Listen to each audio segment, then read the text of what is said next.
Oke, kita lihat di sini harga gold sempat terkoreksi turun ya kemarin, tapi kembali mengalami kenaikan ya. Ini karena adanya pelaporan untuk CPI kemarin ya. Ini yang mengakibatkan pergerakan kenaikan. Ada beberapa sentimen positif ya yang menjadi penggerak harga gold cukup kuat untuk bullish ya. Yaitu yang pertama adalah tensi antara Amerika Serikat dan Iran ya. Ini yang membuat tensi cukup panas ya. Ini yang meningkatkan harga gold ya.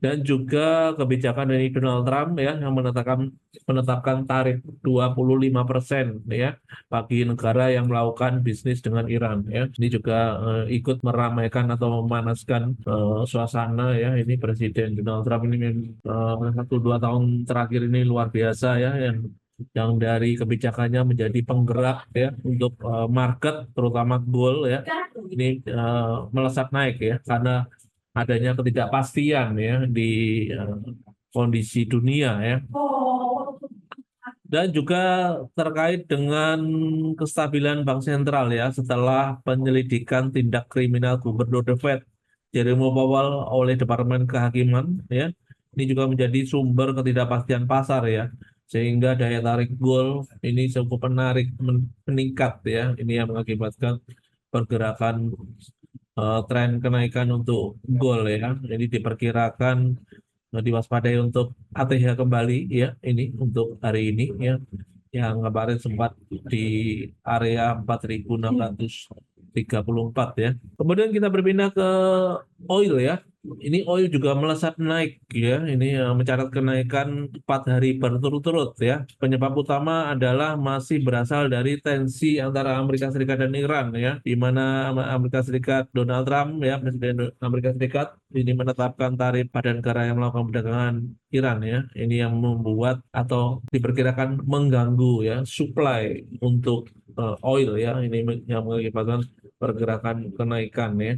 Dari segi teknikal dan juga fundamental ini ada potensi untuk melanjutkan kenaikannya untuk oil ya ini untuk hari ini diwaspadai untuk pergerakan kenaikan lanjutan ya ada di 62,90 ya ini untuk resisten selanjutnya.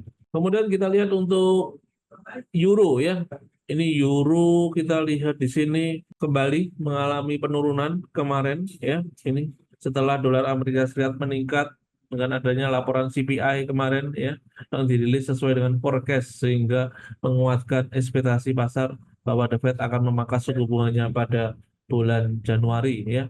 Ini yang tentunya memberikan penguatan terhadap dolar ya. Ini yang dimaksud adalah belum akan memangkas ya ini di bulan Januari sesuai dengan perkiraan. Ini yang membuat dolar mengalami penguatan ya. Diperkirakan untuk euro terhadap dolar hari ini diperkirakan masih dalam downtrend ya atau bearish ya. Dengan target area berikut ya ada di 1,1555 ya untuk hari ini. Kemudian di mata uang pound sterling juga sama ya. Ini juga sempat terjadi penurunan kembali ya untuk pound sterling ya. Laporan data CPI tadi malam ya. Ini yang membuat dolar Amerika Serikat mengalami penguatan ya karena adanya perkiraan tidak ada pemangkasan suku bunga di bulan Januari ya, bahkan mencapai hampir di atas 90% ya untuk probabilitas pemangkasan suku bunga ya yang tidak akan dilakukan di bulan Januari ya. Ini yang membuat eh, dolar ya ini mengalami penguatan ya. Kemudian kita lihat untuk dolar yen ya. Untuk dolar yen kita lihat sini melesat naik ya. Ini mendekati harga tertingginya sepanjang masa ya. Ini diwaspadai untuk area 161 ya. Ini ya, harga tertinggi sepanjang masa di 161,98 ya. Ini menjadi level kunci untuk pergerakan yen ya. Dan juga lihat kebijakan fiskal yang lebih ekspansif ya. Ini setelah Perdana Menteri Jepang Sanae Takaichi ini berpotensi menggelar pemilihan umum dini ya pada bulan Februari. Ini juga membuat pelemahan terhadap mata uang yen saat ini ya diwaspadai untuk harga tertinggi ATH sepanjang masa ya di 161,90 ya. Kemudian untuk Nasdaq ya, ini kita cek untuk pergerakan Nasdaq ya, ini masih ada potensi untuk mengalami penurunan ya, ini karena data aktual CPI kemarin yang dirilis sesuai ekspektasi.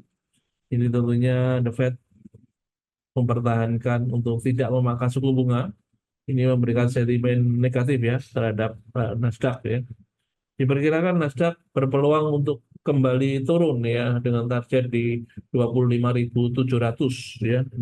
Oke, demikian untuk review pergerakan market hari ini ya. Semoga bisa membantu teman-teman semua untuk bisa memaksimalkan portofolio trading teman-teman semua ya. Laporan untuk kalender ekonomi nanti malam ya. Dari Amerika Serikat akan melaporkan laporan untuk PPI Amerika Serikat pukul 20.30 waktu Indonesia Barat, dan juga dari perumahan existing home sales ya. Ini akan dirilis juga di pukul 22.00 ya waktu Indonesia Barat ya. Oke, dua berita di market Amerika Serikat ya. Ini harap diperhatikan walaupun mungkin tidak terlalu memiliki high impact yang cukup tinggi ya, tapi ini bisa menjadi penggerak juga ya untuk di market Amerika US ya. Oke, demikian untuk pembahasan kita hari ini ya di edisi 14 Januari ya 2026 ya. Ini semoga bisa sukses selalu untuk tradingnya hari ini ya, dan sampai ketemu kembali besok ya di waktu dan acara yang sama. Terima kasih banyak. Saya ucapkan semoga sukses bagi trading kita hari ini dan sampai ketemu kembali besok. Selamat pagi.